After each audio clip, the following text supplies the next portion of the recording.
Good evening, colleagues. In her article, Sex and Sin: The Historiography of Women, Gender, and Sexuality in Colonial Massachusetts, Sandra Slater shows that because of the New Left and social histories emerging in the 1960s, more scholars, including women themselves, took an interest in the experiences of colonial women. One of these women was Laurel Thatcher Allreich, Harvard University's Professor Emerita of History. For this week's video discussion on recent scholarship, I explored Ulrich's article journal entitled John Winthrop, City of Women. Ulrich used the personal journal of John Winthrop to explore the lives of first-generation Puritan women in Massachusetts Bay Colony. Ulrich challenges the idea that women played subjugated roles in all aspects of colonial society.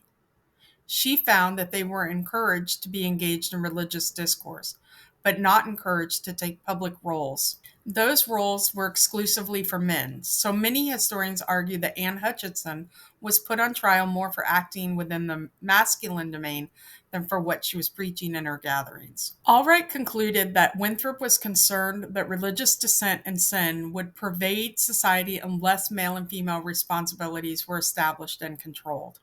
She came to this conclusion by studying John Winthrop's remarks about examples of sin committed by men and women in the 1630s. Ulrich argues that the sins committed by women made more of an impression on Winthrop than those of men, and therefore he was especially concerned about the role of women in religious discourse.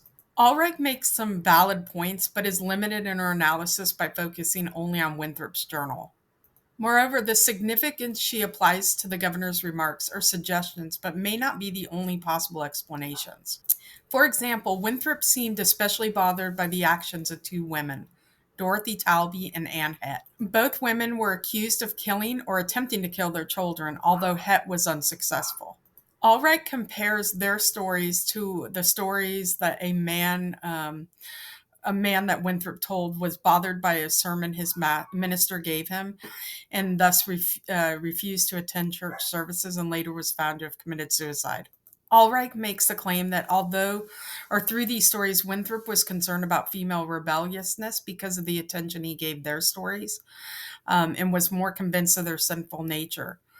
But couldn't it be because he was horrified that their actions involved crimes against young children, whereas the man did not threaten others? Both the Old and New Testaments remind us that men and women were made in the image of God, but that we are also fallen, which is a potent way in which the Bible inspires the work of historians, and in this case, the work of Winthrop and Ulrich.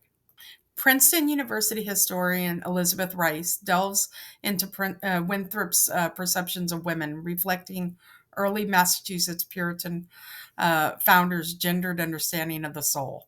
The Puritans metaphorically depicted the soul as feminine, yearning for Christ's salvation, akin to the bride's submission to her husband. They believed the soul harbored an insatiable desire that only Christ could quench. Women, perceived as more delicate than men, were seen as more vulnerable to the devil's temptations, leading them to introspectively scrutinize their character flaws and vulnerabilities. Rice posits that Puritan society placed greater emphasis on men's communal roles rather than their personal spirituality, making them less susceptible to accusations like witchcraft due to their robust resistance against demonic torment. Building on this, Monica F. Fitzgerald's Puritans Behaving Badly: Gender, Punishment, and Religion in Early American Society highlights the gender biases in sin and punishment. While women faced penalties for personal sins like fornication, men were reprimanded more for communal infractions such as business deceit or failing to shield their families. Notably, in 77% of fornication cases involving women, their male counterparts went unpunished. Thank you for listening. I look forward to our discussion, and I hope you have a wonderful Labor Day weekend.